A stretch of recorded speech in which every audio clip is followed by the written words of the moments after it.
Hey there, fellow marketing innovators. Professor Wolters here, and today we're here in Quincy, Illinois, my hometown. And today we're going to talk about is the diffusion of innovation theory, okay? And basically what the diffusion of innovation theory looks at, it kind of relates to how the process of innovation kind of flows through time, how it flows through your marketplace, how it's kind of accepted by different categories of adopters of an innovation. Because think about it, right now we all have our fancy, smartphones, right? But the thing is, when the first iPhones came out and the first smartphones came out, not everybody bought them day one. We all wanted them day one, but we didn't all have them day one. It took till the iPhone 2 or 3 before the iPhone was everywhere and this smartphone revolution had finally really taken hold. And the thing is, this diffusion of innovation theory really helps us as companies know how does an innovation take hold? Who are the first people we should talk to? Who are the second people we should talk to? When are we really going to start making money here? How do we talk to these different people in these different areas? And so what I'm going to go through today are each of the different kind of set of adopters of innovation, okay, to give you an idea. We're going to talk about how you can use this in a real world setting, because this really does help us identify who that target market should be for our new innovation and when we should target different ones. Because you know what? We weren't targeting my parents with this new smartphone with the first iPhones. It took a few times. My dad's first iPhone was an iPhone 10. Okay, so it took a few generations before he finally got on board, all right? Also, it's because his flip phone finally broke, so he had no choice, and you couldn't get flip phones anymore. Anyway, let's get started. Now, the first group we have is what are called innovators. This is like the first 2.5% of people of accepting the innovation, okay? These are the people that want to have the newest widget. They want to be the first one in line. These are the people that are, their opening night for the movie at the preview, sitting there in line 3 days before so they can be the first one in to get the primo seats to see the first newest whatever, Star Wars or MCU movie or whatever. I mean, these people are the gung-ho super fans, right? These are your typical fanboys. And if you think about it, if I'm releasing a science fiction movie or I'm releasing a comic book movie, 6 months beforehand, a year beforehand, 2 years beforehand, I've got to go to San Diego Comic-Con, right? I got to announce it, right? I got to let the fanboys know that the new Batman movie is coming, so they'll get all excited and they'll talk about it like, oh, the new Batman's going to come, Batman's going to do this, Batman, and they're going to get really pumped about it. And the thing is, these innovators usually are really knowledgeable about the product, okay? So the fanboys, why are they fanboys? Because they're big fans of Batman, right? And so they're going to know his history, his backstory. They're going to know the difference between all the different Robins that are out there and which one was the best, which one was the worst, all these kind of things. And so they have all this knowledge. And so, of course, they'll make their videos on YouTube and they'll talk about it in their blogs and stuff like that. But they really want to be the first people there. But the thing is, also, they're also going to be the ones that's going to point out something that's wrong. Well, Batman's cowl doesn't have a chin strap. Or I remember when the Harry Potter movies came out, the first day the big Harry Potter fans went and they were all upset. They're like, Harry's eyes aren't green in the movie. In the book it talks, he's got green eyes just like his mother. And the actor has brown eyes. Oh, I am not going to watch this Harry Potter movie ever again because they gave him the wrong colored eyes. Well, here's the thing. Those innovators, they are the gung-ho ones. They can get a lot of good word out. But the thing is, since they're so like gung-ho, sometimes they don't influence the market as much as you think. That's why you'll see movies, comic book movies, for example. The fanboys might not like it, but it still does great business. Why? Because the normal everyday people enjoy it, right? And so you got to think about that. And so when we transition from those innovators, those like cutting edge, I got to know everything. I know everything already, but I want to be the first one out there. We move on to our next group. And that next group are the early adopters. This is about 13.5% of the market. And here, they're taking a bit less risk than those innovators. I mean, the early adopters, they're waiting to hear, what were the reviews about this movie? If the reviews are good, I'm definitely going to see it. If the reviews are bad, I'll think about it. They're waiting to see. They're not just going to blindly go see that movie because I'm a Star Wars fan. I'm going to see it. I don't care. They're going to read the reviews beforehand. Okay, it sounds like it could be good. I'll go and see that, because they want to make sure the product works, right? And so we kind of think of it that way. So here, You might have people that go see the movie on the first weekend. Maybe not they're the first showing, but they go the first weekend, kind of stuff like that. And the thing is, as they're kind of seen more as like normal people, they tend to have more influence. They tend to be the opinion leaders, okay? It's kind of like if I ask about what kind of laptop I should buy and someone tells me, you got to get a Mac, and they have a tattoo of Steve Jobs on their arm, I'm probably not going to listen to them. But if there's somebody, yeah, you know, I usually, my buddy that usually has pretty good tech stuff is usually up on things. If he or she gives me some suggestions, oh, a Mac versus PC, depends what you're looking to do, blah, blah, blah, I'm going to trust them more because they're kind of like the cutting edge kind of thing, but not like Steve Jobs tattoo cutting edge, right?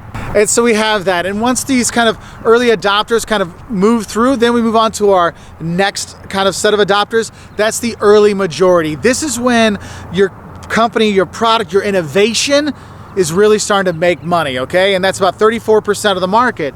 And the thing is if you're starting to make money, do you think competition is going to sit back and let you make money with no competition? Of course not.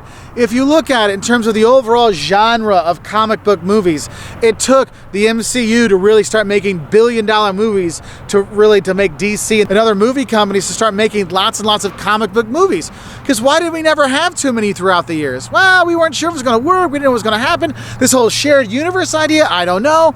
But now they've shown it does work. That innovation really does work. Now the competition comes in. Now, I'm not saying DC is doing a good job with it, but they're at least trying. And so you start having these shared universes and things like that. And the thing is, this early majority where you're starting to turn profits, if you're not getting that early majority to really buy into your movie and go watch it, you're not going to be a long-term success. Because that's where you see is sometimes movies just make a ton of cash their opening weekend and then it just drops off. Oh, they're not going to make their money. It depends. That second, third, fourth, fifth, sixth, seventh week, that's when you're like, man, they're still making money. This is incredible.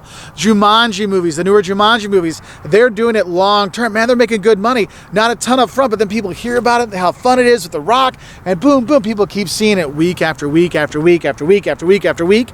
Man, I understand. And that early majority, that's when you really start making some money. And the thing is, to get that early majority to kind of buy in, that's where you start seeing more of these #1 movie in America. For the third week in a row, the #1 movie in America is... They start doing those things. So that early majority realizes, hey, a lot of people are going to go see this, so I should join on too. And the thing is, overall, what they're doing with this early majority is they're really waiting to make sure all the bugs are out of the system. This would be the people that they're not buying the newest Windows the first day. You know, that's the Innovators, right? And they're not buying it the first 6 months. Those are the early adopters. They're waiting 6 months till the big security patch comes on and says, okay, here's all these bugs we found. Now it's going to work just fine. That's when you go in and buy it, right? And so you have that kind of early majority that does that. Now, the next step we have are what we call the late majority. This is another 34%. And these are consumers who still buy the new product, but it's kind of after the product has run its usual course. So instead of going to the movie theater to see the movie, I'm waiting until it shows up on Netflix or Disney Plus or something like that. So I'm still spending money. I'm not spending as much money because you think about it, I've got my, Netflix subscription for $12, right? Well, it's $12 for my whole family to watch it all they want. Whereas if I took them to the movie theaters, it's $12 per ticket plus popcorn. We're looking at $60. Hey, that late majority, they're spending a lot less money to buy this innovation, but they still are actively buying it. Okay, that's why you'll see all these articles online. What's new coming to Netflix? So people get excited. I'm like, ooh, it's coming to Netflix. I'm like, yeah, but you already saw it at the theater. Well, you have this kind of group there. And then the last group we have are what are called laggards, okay? The laggards, about 16% of the market, and they may never actually buy the product. They may never ever buy it. And so the thing is, you're not really targeting them at all. This is kind of like, you ever been laying on your couch and you can't find your remote and a movie comes on, you're like, I can't find the remote, I don't want to get up, and you just watch it? So sometimes laggards do see the movie, but they don't actively go out and try to get it. So you do have that. And so what you'll see in this laggard part, you'll see that they tend to avoid change. They tend to avoid going for new stuff. So you're not really kind of going after them with your innovation. But the thing is, sometimes what they end up doing is they rely on kind of older technology until it's no longer available, and then they're kind of forced into the newer technology, like my dad with his smartphone. I mean, flip phone until the iPhone 10. Okay, that's a long time. It's 10 years. He's like, nah, I'm good. Nah, I'm good. Nah, I'm good. Then it breaks. He's like, well, I can't do anything else. So sometimes laggards do kind of get dragged into there. So you do have that. And the thing is when we look at this diffusion of innovation theory, what we're really using it for is a lot of different things. But what's helpful is it helps us determine which customers to focus on which times. So to build up the hype of like 2 years before we make the movie, yes, we're going for the fanboys, those innovators, right? But then we want to really like kick it up and get the general audience to go out there. We need to know that, hey, if we're going to target them, we got to let them know that, yes, it's so good. It's the #1 movie in America. So you have those kind of things.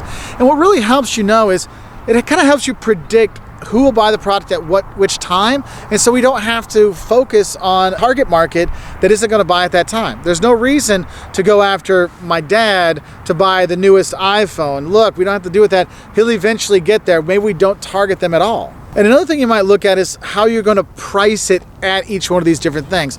If you think about it, those iPhones, right? When they first come out, they're $1,000. Then after a few months, it's like $800. And then when the newer iPhone comes out, then the price drops even more. We do that because we see for each one of these different kind of set of adopters, there's a different price point that might get them, right? Hey, I will pay extra money to be at the grand opening of, or the world premiere of the new Star Wars movie. Then some people are like, no, I'll just pay to go see it the first night to see it on IMAX. Then there's people, yeah, I'll pay for it to go see it at the dollar show. And then there's the people, well, it comes with my Netflix subscription, so it's really like only pennies. So there's different pricing points you're gonna have. Also, there might be different ways you put out your innovation. I mean, if you think about it in terms of how DVDs or movies come out now. After they've been in the theater, right, then they have the digital download only, right? You have a few weeks of just digital download. And then the Blu-ray comes out, right? Then there's the Blu-ray edition. And then if you just want the cheap, normal, old school DVD version, then that one comes out like a month after. And the thing is these things don't have to take a long period of time. Because with movies, it's like, look, this movie just came out on DVD. People want to buy it now. We can't wait 6 months to put it on normal DVD. We got to have it. So look, the Blu-ray people or the Ultra HD, whatever, see it in hologram form people, they'll pay the highest price for it. We'll put that one out there. Because we don't want them accidentally buying the cheap DVD version. Oh, no. We want to get them the higher point or the Blu-ray point and stuff like that. So you might have it priced differently. You might have different types of innovations coming out at different times, at different price points to kind of think about those things. And also overall, it just really helps this diffusion of innovation theory. It also helps you know is when and where to promote this innovation. And I know I talked about with the Comic-Cons and stuff like that, but it's really true because we realize that, look, if we want to get people to buy into the phone, we really have to promote it on TV, right? So people know that these new phones are out there, but the people at the AT&T store, at the Vodafone store, they really have to be able to explain the difference between a smartphone and why you need this versus your old flip phone, okay? Because yeah, my flip phone took pictures, yeah, but this one you can post on the internet, you can share with people, you can watch movies on there, you can check your stocks. My dad's like, oh, I can check my stocks. Yes, you can buy your stocks and sell them on there too. Oh, I see, that works for me.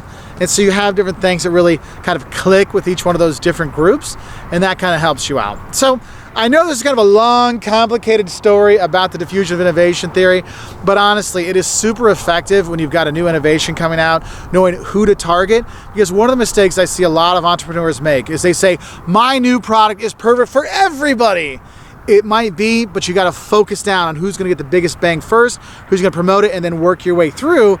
Because if you're trying to sell to everyone, you'll sell to no one. Okay? So I wish you all the best and have a great time. Bye from Quincy.